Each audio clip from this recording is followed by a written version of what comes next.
Go get him. Hi. So my name is Rami Ismail. I'm one half of Dutch independent studio Vlambeer. You might know us from a bunch of games we've made, and we make way too many games. It's sort of a thing we do. The past 3 years, we've made 18 games. Most of them have either won awards or gone to be commercially successful for us. It's not what I'm going to talk about.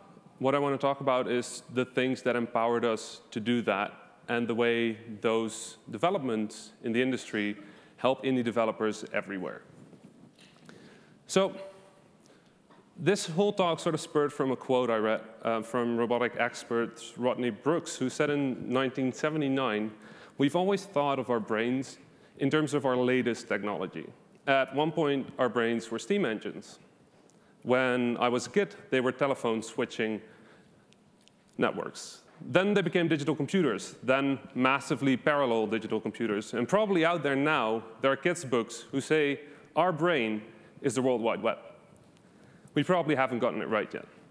Now, this is 1979, and I'm pretty sure that if you've read any book for kids about how their brain works, it is indeed the World Wide Web.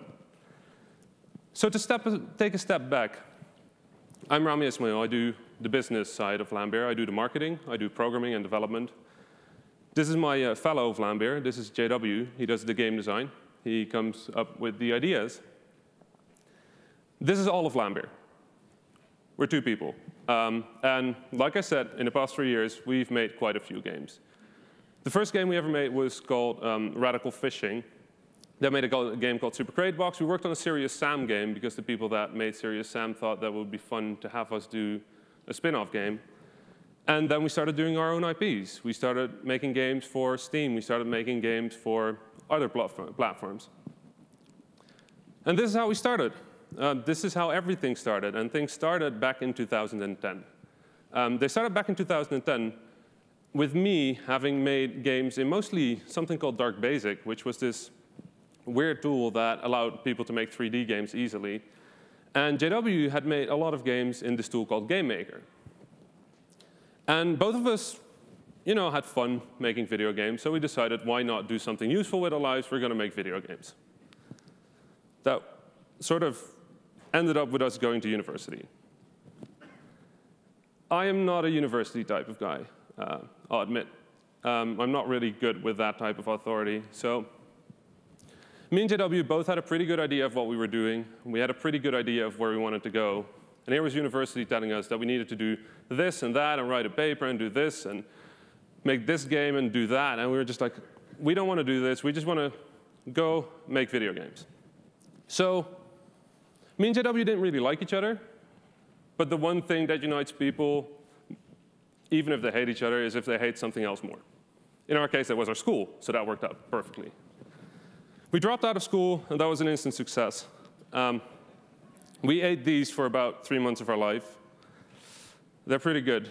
It's a 3-pack of noodles, ramen noodles. If you ever find yourself poor enough that you have to eat these all of the time, please go for the duck ones. They're the only ones that don't taste like plastic. But within those 3 months, we made this game. And this is a game about shooting fish. Don't ask us. We just wanted to make a game, and shooting fish seemed the most reasonable thing to us. This game is called Radical Fishing, and it is made in Flash. And we sold it to a sponsor. Back then, the Flash sponsorship market was really, really sort of booming still.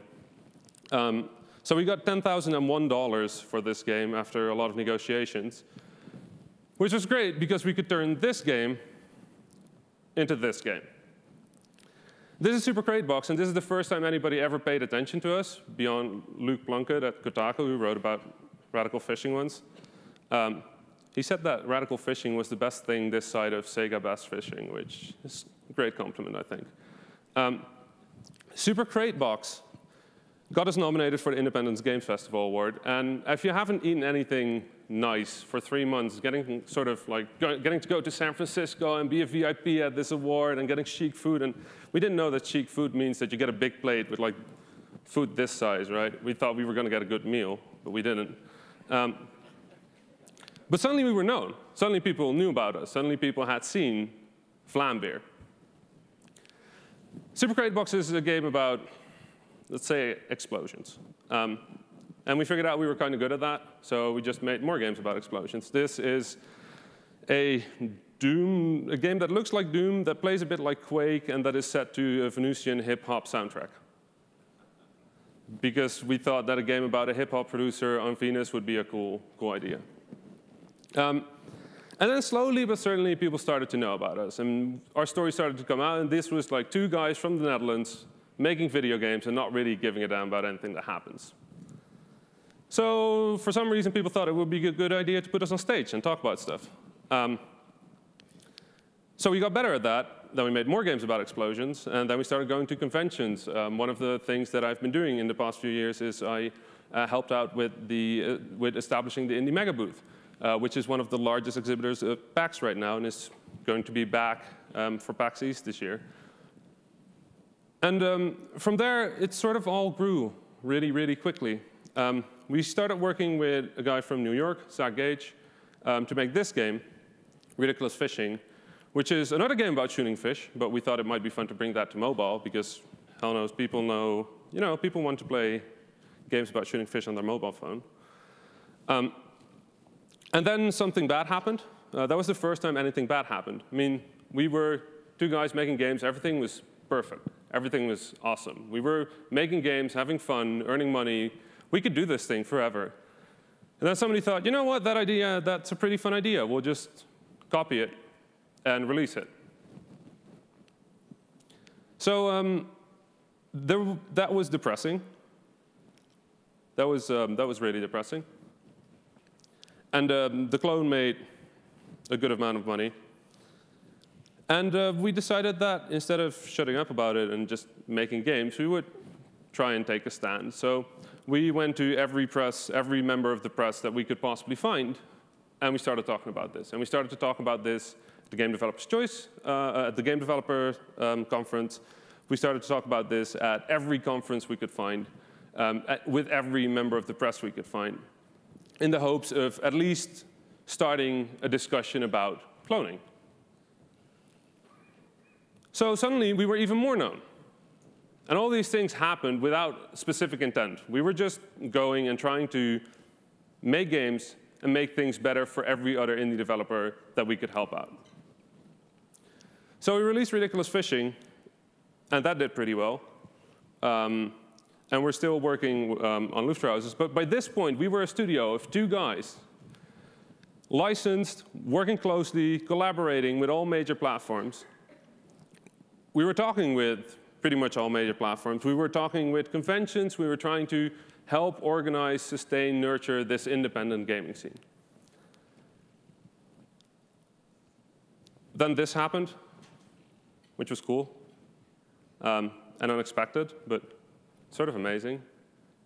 2 guys from the Netherlands can win Apple's Game of the Year award. And then we continued working on more games about explosions. So this entire story is sort of it's a great story, right? 2 guys drop out of school, start making games, and everything is wonderful. There's some ups, there's some downs. This could be a movie story. If you set it to like a sort of cheesy soundtrack, like this could be a movie. 2 guys don't like each other, and then they become friends making video games. Wow. The reason this is possible, all of this story is possible, is because of this guy. This guy is Chevy Ray Johnson. He's an indie developer from Canada, and he thought making games in Flash was too hard. So one day he sat down, and he started working on this tool he called Flashpunk. Flashpunk is free. Everybody can download it, and everybody that has access to Flash can go, sit down, and make a game in it. And making a game in Flashpunk is way, way easier than it is to just start a game in Flash. So this is what we made Radical Fishing in. This earned us our first $10,001, the money that we needed to make Super Crate Box, the game that would lead us to become known, that would lead us to meeting Zach Gage, who would help us make Ridiculous Fishing. All of that is thanks to this guy. And a professor from Utrecht, from the Netherlands, called Mark Overmars, who one day decided he wanted to make a tool to make game development easier called Game Maker. So we're at a time in history now where games are culture. They're everywhere. We have blockbuster games, we've got esports, we've got mobile games. If you sit in the subway, there's no way you're not going to find a single person playing a game. We've got our consoles. We have games in museums. That's a game in a museum. That's Pac-Man right there. And a lot of that is possible because there is an increasing amount of accessibility to information. I mean, this is a development that we've all seen, right? Wikipedia being a big example. Now everybody has access to pretty much all the information that you could possibly want, unless somebody quickly edits a page before you visit it. And if you're a programmer, or if you have to work with programmers, they probably really, really love Stack Overflow, which is a pretty similar idea. Just allow people access to information. And this is a movement we've seen for centuries. I mean, this sort of started with the printing press, right? Back in the days where suddenly it was easier to make books, to share knowledge. And this is a development that we've also seen in music, with hip-hop, when suddenly the turntables became publicly accessible. An entirely new medium, an entirely new genre of music just appeared. And they started building their own tools and improving their own tools.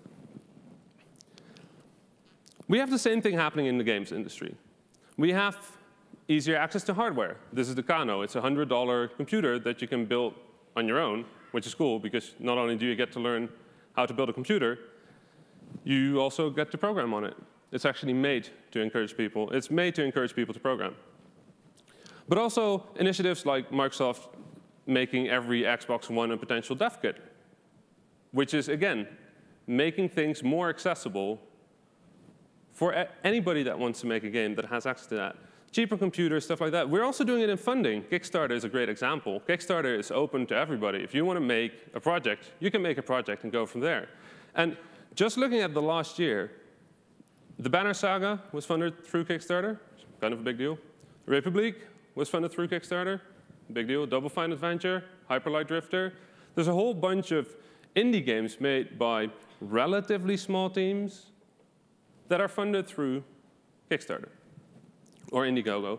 And tools like these should not be underestimated. Things like Twitter, which allow developers to interact with their fans, or Dropbox for people that don't know how to use repositories or SVN or Git, which is, believe me, a lot of people. Or Bitbucket for if you do know how to use repositories. Or access to engines like GameMaker or Unity or Unreal, Construct, Source, Twine, Flash, Hax, Monogame. All of these tools or engines have games made in them in just the last year that were either award-winning or sort of the biggest deal of the year. UDK had, for an indie, from the indie perspective, UDK had Antichamber. Source had The Stanley Parable. Unity had Gone Home. GameMaker had Samurai Gun. Hax had Papers, Please. Monogame had Towerfall. Twine had Depression Quest. These are all games that you could find in pretty much every top 10 list published in the last year. These are all different tools. So what tools you use doesn't really matter anymore. It's not a big deal. The games that were made that had the most cultural impact last year weren't made in custom-written engines or even industry standard languages. They were made by tools specifically designed to empower the people that don't know how to use them. And on a much smaller scale, the indies are trying to do this as well, just like what happened in hip-hop. Now, the indies are making their own tools. So, for example, a lone programmer decided that it was time to have something like Bandcamp for video games. Because why don't we have something like Bandcamp for video games? So he sat down, he worked on it for a while, and he created itch.io, which is essentially Bandcamp for video games. Every developer can go there, make an account, put their games on there, and receive money for their work, or distribute it for free. You've got websites helping people share their free games. Free Indie Games is an initiative by Terry Kavanagh from England. And it just helps people find free games. A developer that's always traveling, or usually on the move, Zoe Quinn, decided to make a list of developers that were OK with getting contacted by other developers, just so they can share information or help each other figure out how to deal with something. A website called pixelperspector.com, a giant repository of information for everybody. Promoter helps indies keep track of press mentions. Flixo and Flashpunk are frameworks to help the indies figure out how to make games. Myself, I created PressKit one day because I thought it was sort of sad that a lot of indies know how to make games, but they don't know how to market those. So I created PressKit. I just sat down and thought, how can I make this easier on people? Well, one of the things the press will need if they want to write about your game is the ability to see screenshots, to know what your game is about, to know who made it. And all this information should obviously be available on a website, right? This just makes sense. But for a lot of indies, a lot of people that do not have media training, that do not have any experience in talking to press or even interacting with press, that is difficult.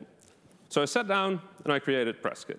And PressKit is this system that people can use to really quickly, in 30 minutes, make a complete press kit that adheres to any industry standard that you care about. So I made that 2 years ago. And last year, Mike Rose of Gamasutra did some research amongst a lot of games press. And this was the result. The most preferred way for the press to receive assets, 40%, was PressKit.